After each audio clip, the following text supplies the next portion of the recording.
আর মাত্র কয়েক ঘন্টা হরমুজ প্রণালী খুলে দিতে আমেরিকার প্রেসিডেন্ট ডোনাল্ড ট্রাম্পের দেয়া আলটিমেটাম শেষ হবে বাংলাদেশ সময় আগামীকাল ভোর 5:30টার দিকে। তবে এখনো মাথা নত করেনি ইরান। এখনো বন্ধই আছে বিশ্বের তেল বাণিজ্যের অন্যতম গুরুত্বপূর্ণ এই জলপথ। দর্শক, আপনাদের জানিয়ে রাখি, ট্রাম্পের হুমকি অনুযায়ী এ সময়ের মধ্যে হরমুজ খুলে দেওয়া না হলে ইরানের বিদ্যুৎ কেন্দ্র লক্ষ্য করে হামলা শুরু করবে বলে হুঁশিয়ারি দিয়েছেন তিনি। তবে ট্রাম্পের হুমকিকে পাত্তা দেওয়ার সময় ইরানের নেই। এর বদলে সামনের দিনগুলোতে কিভাবে আমেরিকা ও ইসরায়েলকে নাকানি চুবানি দেওয়া যায় সেই পরিকল্পনা কষতেই ব্যস্ত মোস্তফা পেজিশকিয়ানরা। কিন্তু কি এমন শক্তি ইরানের আছে যাতে এত কঠোর হুমকি গা করছে তেহরান? চলুন সেই জায়গায় একটু আলোচনা করতে চাই।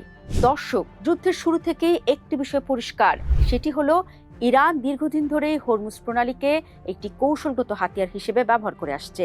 তাদের দৃষ্টিতে যদি তাদের তেল রফতানি বাধাগ্রস্ত হয় বা দেশটি আন্তর্জাতিকভাবে চাপে পড়ে, তাহলে তারা এই প্রণালী বন্ধ করে দেওয়ার ক্ষমতা রাখে এবং আমেরিকা এবং ইসরায়েলের যুদ্ধে তারা সে পথেই হাঁটছে। ট্রাম্পের হুমকির প্রতি ইরানের অনীহার পেছনে আরও কয়েকটি কারণ রয়েছে। প্রথমত হলো সামরিক সক্ষমতা। ইরান এই অঞ্চলে শক্তিশালী নৌবাহিনী ও ক্ষেপণাস্ত্র ব্যবস্থা গড়ে তুলেছে। ছোট ছোট দ্রুতগামী নৌকা, মাইন পাতা এবং অ্যান্টিশিপ মিসাইলের মাধ্যমে তারা সহজেই প্রণালীতে সমস্যা তৈরি করতে পারে। দর্শক, আকাশপথের মতো নৌপথেও আছে ইরানের অদৃশ্য কিছু শক্তি, যে শক্তির উপর ভর দিয়ে রীতিমতো হরমুজ নিয়ে দুঃসাহস দেখিয়ে যাচ্ছে ইরান। ইরানের কাছে ছোট আকারের 10টি বিশেষ সাবমেরিন রয়েছে গাদির ধরনের।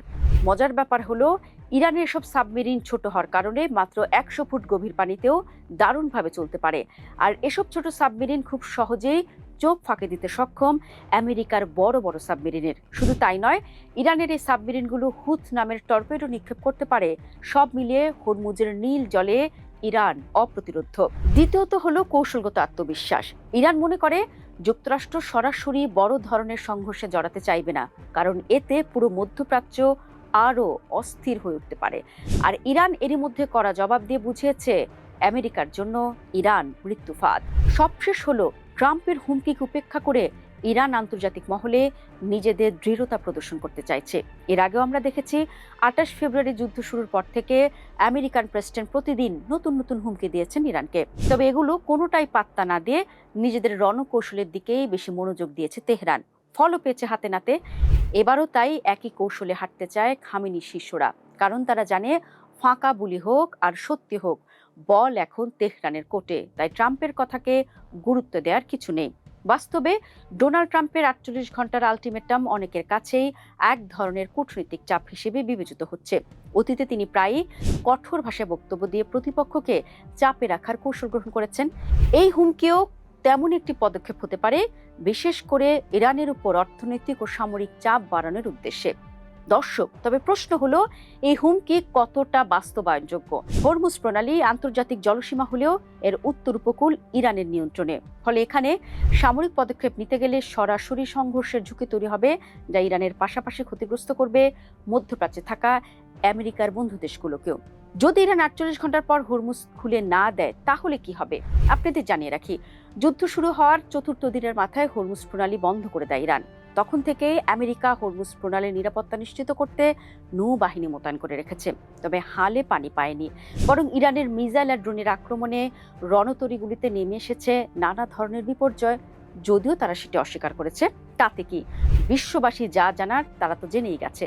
তবে একটু কিন্তু আছে, যদি পরিস্থিতি আরো উত্তপ্ত হয়, তাহলে আমেরিকা হয়তো সীমিত পরিসরে অভিযান পরিচালনা করতে পারে। তবে পূর্ণমাত্রার যুদ্ধ শুরু হওয়ার সম্ভাবনা তুলনামূলকভাবে কম, কারণ এতে যুক্তরাষ্ট্রেরও বড় ধরনের ক্ষতির ঝুঁকি রয়েছে।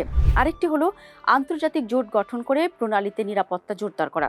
দর্শক, এখানে একটু বিষয় জানিয়ে রাখি, এরই মধ্যে পশ্চিমা সহ এশিয়ার অনেক মিত্র দেশই হরমুজ প্রণালী খুলতে ট্রাম্পের এসব তথাকথিত জোটের অংশ হতে চাচ্ছে না।